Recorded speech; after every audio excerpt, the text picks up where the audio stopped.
Atalo fatu le mai mo mai a siutata o tino le nei foi vaenga o le taia fou vi ele tua lona lofa malona ngalelei o mfai ona tatu o lia mai fo ile nei aso tofi matango fie la so sufa nei asino kuso ma la so fo nei te fa solo ai ma mata taulumanga o le felo inga mai tu maloi tu mo nei fa solo i pera ngā luenga o tātou road show lo fa solo i le atunu atoa a talofa atua i le nganga wha aloalo le pa ia malu maurungo si o tātou atunu sa monei matunu umamau ai meise i tu malo umalava o si o tātou atunu pele o Samoa ai umanatu o le so o le a wha awawai le savalinga ma le whilo inga ma le tu malo o vai maunga lua ma vai maunga tolu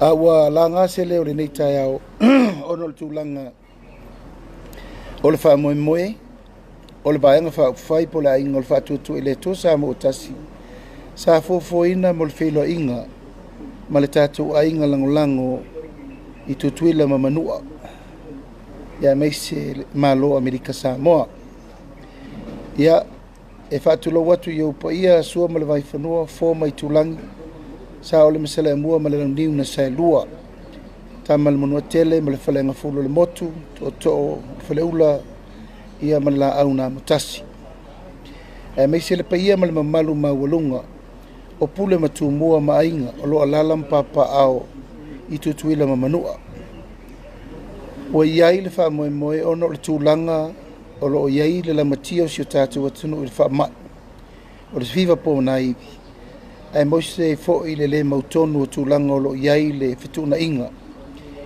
Ina nei meane o tātou wo o se tūlanga tūngā. O na iai leo le talitonunga e iai ni a fianga mole tātou o tunu.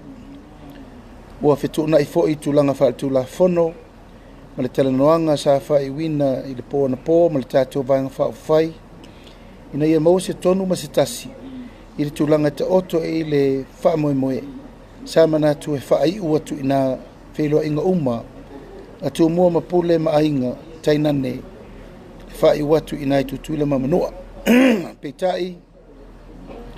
Pa iai o le tatu ainga langolango i Amerika Samoa. E mai se foli papa au tutuila ma manua.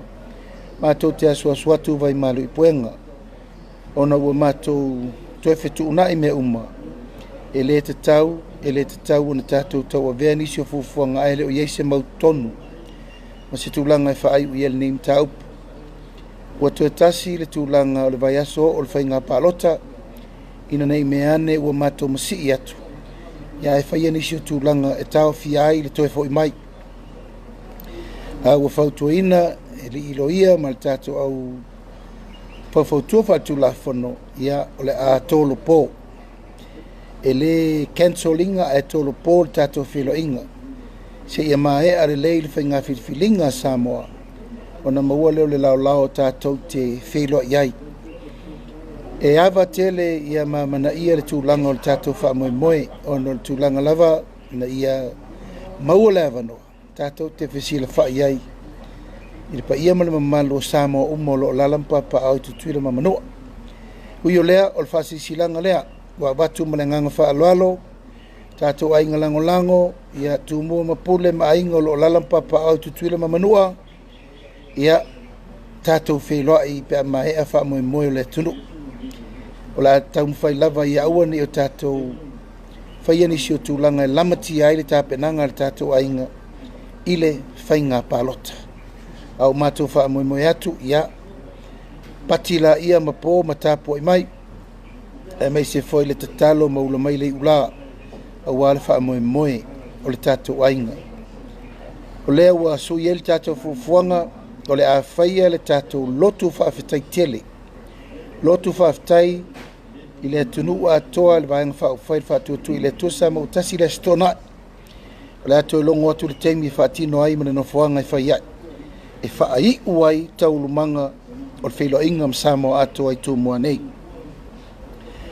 O nei o le wheloainga ma vaimaunga lua ma vaimaunga tolu, o na whaai uwaila i a tai au, ia vaimaunga wha ma whaleata wha. Ia e el tel tununga tātou au langolango ma le tātou ainga atol whatutu i le tuasa mo utasi, toe lava o seanga o na tātou taunu ule o le whatu wha moe moe. Ai whaaftai te talo, whaaftai tapo i mai, o loo manuia me le savalinga a wal wha moe moenga o le tātou ainga. Ia, mātou wha maloa tu fo im whaaftai atu le tātou au langolango, i le lalolangi atoa. Whaaftai te talo, whaaftai tapo i mai, whaaftai le alolofo mai. Ia le wha moe moe, wa mae a tini taunu o le tātou tāpenanga uma, whilo inga mai tū malo uma o le tātou atunu. Ia le atua. Ia le atua lo nā lofa mo lo nang le lei. A tātou papa a beloa, ne yaso, le la mato sau ni atu. Le ua 5 minute te elei tū la e valu. A moe moe atu loa mo le i tū malo vai maunga lua, i taitau mesina o rofa pea le atapena i wha moe moenga o le whilo inga ma le tū malo. Mato maila i mangiangi i le vai maunga tolu, ia te penel wha inga tai au.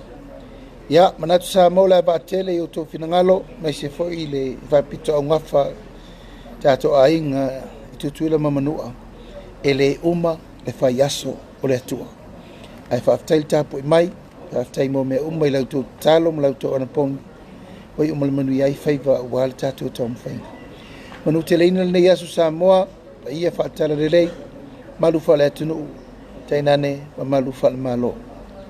Ia manuia le tātou walo atu i fuwhanga o le nei aso. Manuia fuwhanga uma, whasoifo ia, mai manuia. Tō whasoifo.